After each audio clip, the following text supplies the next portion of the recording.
All right, beautiful people, welcome back to another amazing and impactful episode of the True Health Forever podcast, where we try to live our best life through the lens of holistic health. I'm your host, De'Von Truvel, creator of Black Wall Street, the board game.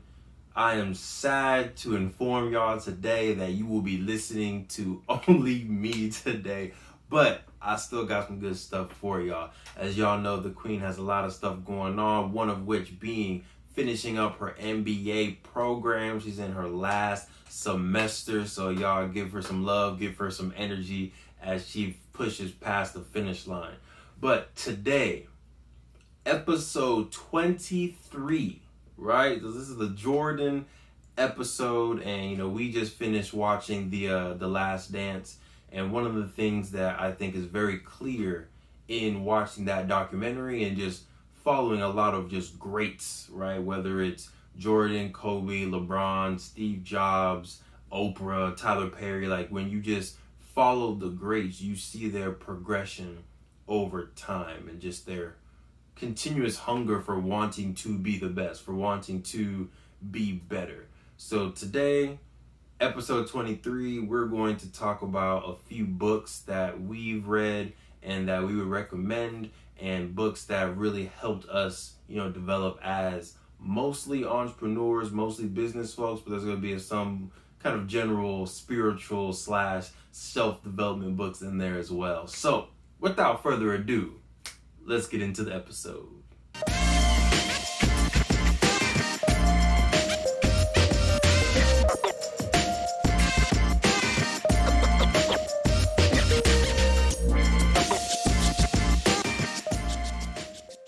Okay, so I wanna preface this by saying, when I was younger, I'm still a young buck in the game, but when I was real young, like elementary school, middle school, and even college, I really did not like reading in the slightest. Like, you can ask a lot of people, you can ask the Queen, next episode, you can ask my friends, like, really did not rock with reading too much. But since graduating from college, bless the stars and the ancestors for looking out for me. Since graduating from college, I've definitely learned to appreciate reading more so, especially now that I have the choice on what I'm reading and I don't have to read the whole book. I can go through certain chapters, I can take notes in the book, I can go back to it. I'm not pressed with quizzes and stuff. So I've definitely grown into reading a little bit more for things that I feel I can use directly in life. So I have a few categories. One category is going to be on kind of business and entrepreneurship and really launching your startup or launching your business enterprise. There's going to be another category on just like building habits and the way that you see the world, and it's going to be a little bit more spiritual, but not religion spiritual, but just like frequencies, vibes, energy spiritual. The third one is going to be a little bit more specific on the Black economy and how if you want to be a part of rebuilding Black Wall Street or rebuilding and empowering the Black community, either as an ally or as someone within the community. And then we're going to have a fourth kind of bonus section in here, okay? So without further ado, let's get into it. First and foremost, Think and Grow Rich. Now, the original, written by Napoleon Hill, definitely a business and entrepreneurship or wealth classic.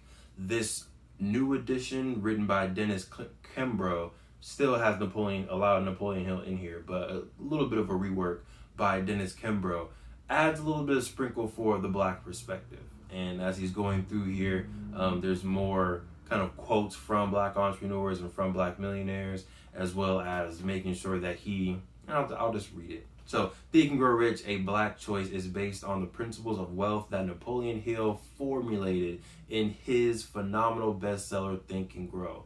When Hill died, he left behind a manuscript aimed at specific problems of Black Americans, and Napoleon Hill Foundation closed author and entrepreneur Dennis Kimbrough to complete it. Kimbrough combines Napoleon Hill's law of success with his own vast knowledge of business, contemporary affairs, and vibrant culture of Black America. So, my main takeaway for this book, and I'll try to do a main takeaway for each one. Trying not to ramble, because y'all know when the queen's not here, it's just me rambling.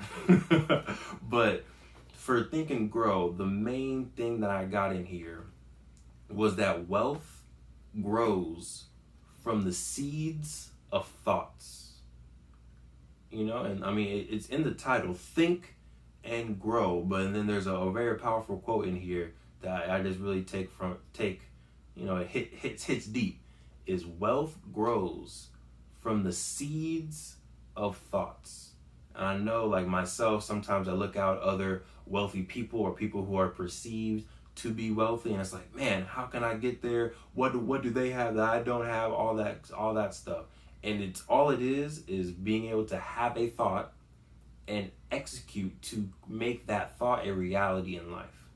So Black Wall Street, the board game, was a great example for us taking a thought, you know, me, the Queen, Markel, and the Rare X team being able to take a thought and a concept that we had and make it into a real product was, you know, that's wealth in formation right there. So writing a book, you know, if you're a poet out there, if you're a painter, like all those things, being able to take thoughts and push them into the world, into a physical format, is how you can get wealthy. So Think and Grow Rich, highly recommend. Most of these books you can probably get on audiobook if you're not a big reader and you just want to be able to work out and listen instead of physically reading.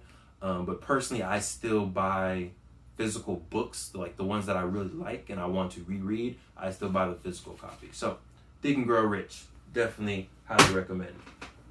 Now, another one, and this was a book recommendation I got from Johanse. Shout out to Johanse, much appreciated.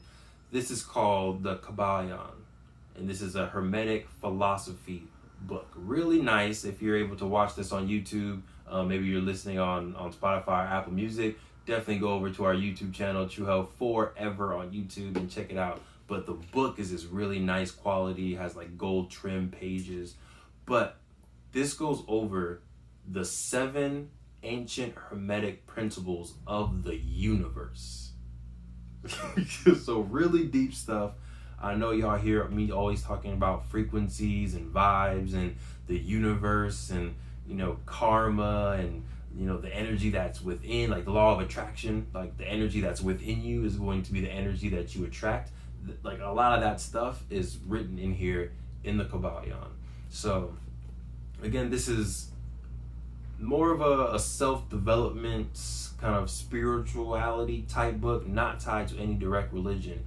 But I would definitely encourage y'all, if you're trying to tap into a deeper consciousness, the Kabbalion is a really dope book. And although it may be philosophy, although it may be kind of self-development stuff, you can take the principles that you learn from the Kabbalion and use it in your relationships. You can use it in your business. You can use it in advertising. So the Kabbalion, highly recommend. It looks fancy, but it wasn't that much on Amazon. So I would definitely recommend this book. And, you know, we're not selling y'all books, you know. I mean, none of these books, if you go ahead and buy them, we're not going to receive anything from it. It's just all self-development. We want to make sure y'all are out there doing your thing and getting better and living your best lives as we are trying to live our best life. All right. So those are the 2 books for self-development. So let's switch over to now entrepreneurship. So for entrepreneurship, let's go. I'm going to try to start in order. So let's start in order. 1, this book, Start With Why by Simon Sinek. You may have like seen this Start With the Why TED Talk that he did. And he's basically telling you, the main takeaway that I got from this book is you need to differentiate yourself from the rest of the market. You know, if you're a board game company, if you are a YouTuber, if you are a author, a blogger, a painter, you need to differentiate yourself from the other thousands, or depending on the market, millions of people that are out there doing the same work that you're doing. Now, obviously, you're doing unique work because you are a unique person. We get that. But from the outside looking in, you know, a painting to some people is a painting. A book to some people is a book. So you want to make sure that you are differentiating yourself. And the way that Simon says to do it is to first always make sure your why, your purpose, your reason for doing business, and your reason for being alive is clear at the beginning. So he gives this famous example of like how Apple sells its technology, and how Apple and Steve Jobs sells the vision of what Apple is. And it's not just, hey, we sell computers, do you want to buy one? It's more so, we want to change the face of technology. We want to make sure that technology is easy to use and that everyone has access to it. We're Apple. Do you want a computer? Something like that was the gist of what he was saying. But again, leading with your why in your presentations, leading with your why or the problem statement in your pitch competitions or in your elevator pitch, making sure that every time you interact with people, every time you are trying to even quote unquote sell people, they understand where you are coming from first before they even know what product you're selling. So the why for like Playback Wall Street was, we heard that by the year 2053, and this is a prophecy or an estimate projection by economists and by politicians, by the year 2053, the median black family wealth will be 0.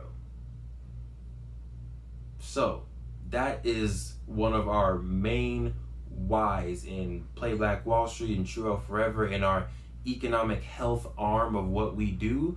We're trying to make sure that that prophecy, that 2053 projection of median black family wealth, does not come true.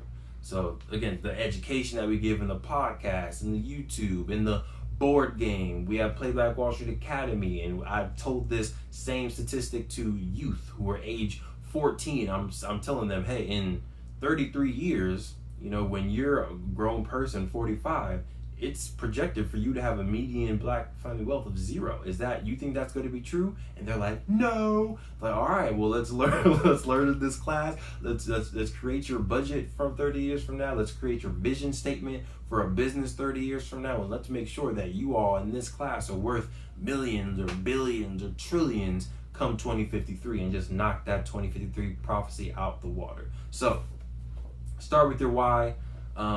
I think it's a little bit lengthy for what it's saying. It's a very long book, but the main premise of the takeaway for me was to make sure that you are very clear with your why. So I would get the book, listen to at least the TED Talk, definitely a good one. All right.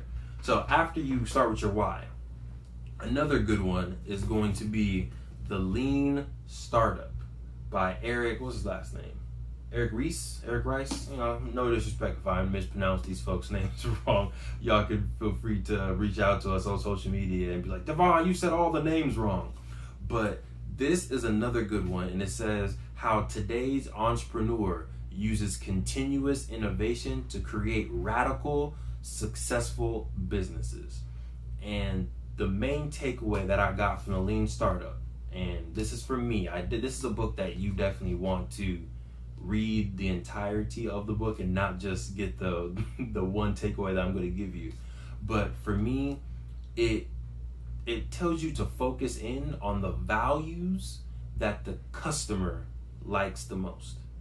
So what are you doing in your business that gets the most energy and response and feedback from your customers?